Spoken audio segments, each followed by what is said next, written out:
మాంత్రికుడికి తెలుసు మంత్రం, ఆటగాడికి తెలుసు ఆట, నీకేం తెలుసు నా చావు నీకు భోజనం అని పెద్దవాళ్ళు ఊరికే అన్నారా ఏంటి?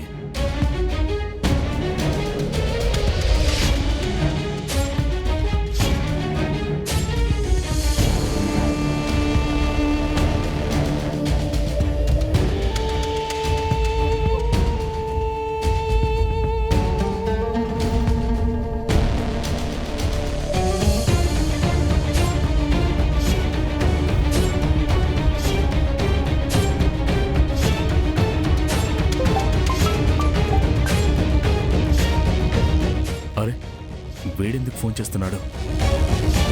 చెప్పరా. అన్నా, చిన్నమ్మ వెనకే నిలబడింది. అవునా?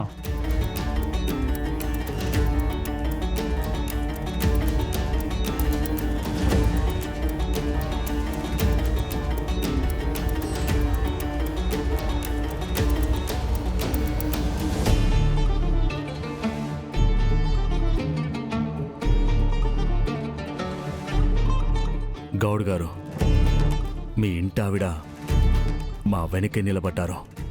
అన్ని వింటున్నారు. విషయం లీక్ అయిపోతుంది.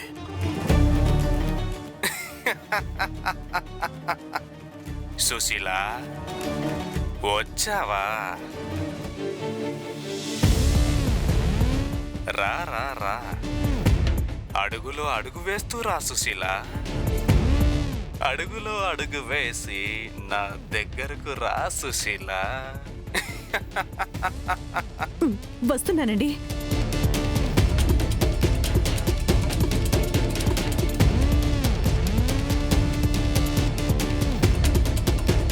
అమ్మా, బ్రతికిపోయా.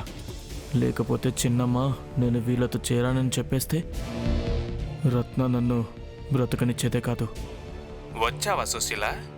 రా, బుజ్జి బుజ్జి అడుగులో, చిన్నారి అడుగులు.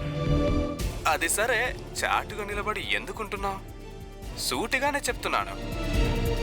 తమాషా చేయడం కోసం పసుపు, కుంకుమ, నిమ్మపండు, గుడ్డు పెట్టి ఊరికే భయపడతారు కదా. అది కాదు, ఇది నిజమైన దిగ్బంధనం. భూమి దిగ్బంధనం, అగ్ని దిగ్బంధనం, వాయు దిగ్బంధనం, కాల దిగ్బంధనం, యంత్రతంత్ర మంత్ర దిగ్బంధనం. వీటన్నిటికన్నా మించినది ఈసారి శివుడిపై జరిగేది జల దిగ్బంధనం.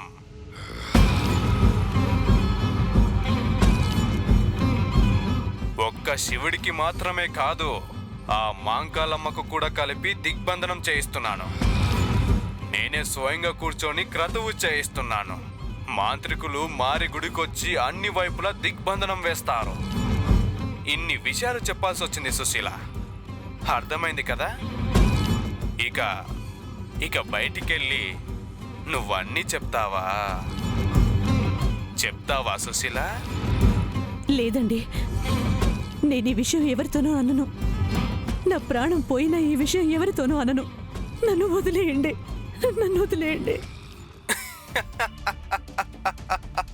వెళ్ళు వెళ్ళు వెళ్ళు.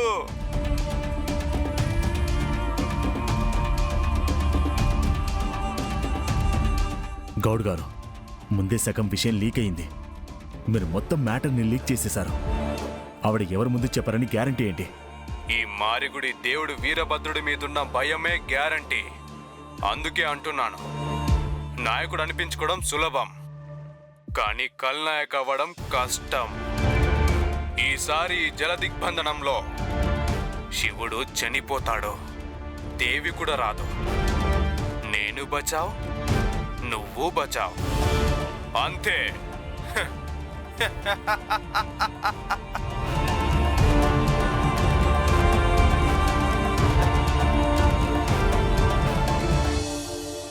బామ్మ, మీ ఇద్దరు ఎట్టి పరిస్థితిలో మొహమాట పడితే కుదరదు. పండుగ భోజనం, పైగా స్పెషల్గా తిని పెట్టాలి. నాకు సిగ్గు ఎగ్గు ఏమి లేవమ్మా.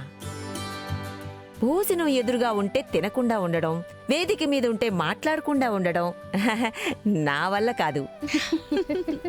మనదంతా అక్కడే పేమెంటు, అక్కడే పనిష్మెంటు. ఏమంటావే? అవునవును. నువ్వేమన్నా అంటే లేదనే ధైర్యం నాకుందా తల్లి? లేదమ్మోయ్. మామ, ఇంత వయసు వచ్చినా మీ ఫ్రెండ్షిప్ మాత్రం ఇంత స్ట్రాంగ్ గా ఉంది ఎలా? మరి ఈనాటి పిల్లలకి ఏమైనా టిప్స్ ఇవ్వండి. టిప్సా? మేమిద్దరం ఫ్రెండ్స్ కదా. ఇది కోప్పడితే అప్పుడు నేను సైలెంట్ గా ఉంటాను, నేను కోప్పడితే ఇది సైలెంట్ గా ఉంటుంది, అంతేనా? మేమిద్దరం నవ్వుతూ ఉంటాం.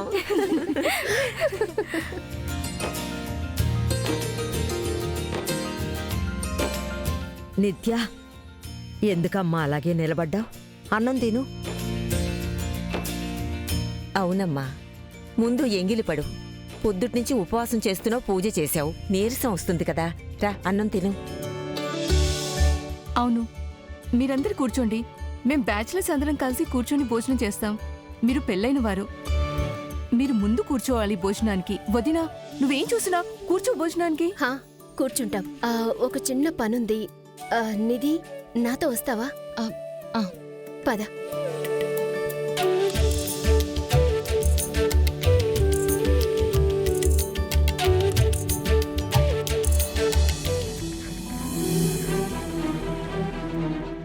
వచ్చావా?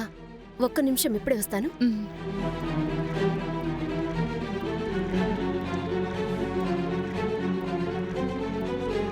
ఏది? అను. అయ్యో, అనమంటే షాక్ రియాక్షన్ ఇస్తావేంటి? అను అన్నాను.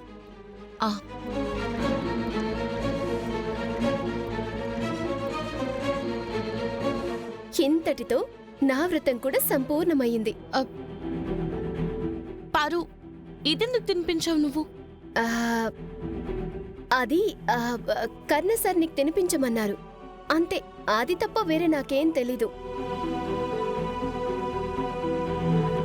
కర్ణ సార్ నా కోసం ఇదంతా చేశారంటే ఆయన నా మీద కేర్ చూపిస్తున్నారా, లేదా ఇప్పటికీ నన్ను ప్రేమిస్తున్నారా?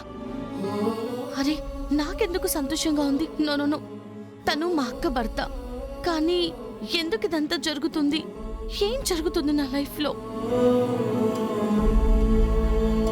నిధి, నీ గురించి చాలా బాగా తెలిసిన దాన్ని నేను. నీకో మాట చెప్పనా? నీ మనసులో ఎన్నో విషయాలు దాగున్నాయి. నీ మనసులో జవాబు దొరకని ప్రశ్నలెన్నో ఉన్నాయి. నీ ముఖం చూస్తేనే తెలుస్తుంది. అలాగని నేనే విషయం గురించి గుచ్చి అడగను. భయపడకు. నువ్వొచ్చింది మా కాళమ్మ జాతరకి. ఇక్కడ నువ్వు వినని, చూడని, అనుకోని అద్భుతాలు జరుగుతాయి. నిజాలు బయటికొస్తాయి. దారి కనిపించని వాళ్ళకి వెలుగు కనిపిస్తుంది. భయపడకు. ఆ తల్లి మీద భారం వెయ్యి, అన్నీ సర్దుకుంటాయి. అన్నీ నువ్వే చూసుకో తల్లి. దేవాలయంలో ఇచ్చిన కుంకుమని అక్క తాలికి పెట్టాలి. అప్పుడే వ్రతం కంప్లీట్ అవుతుంది. అక్క త్వరగా నిద్రపోతే చాలమ్మా.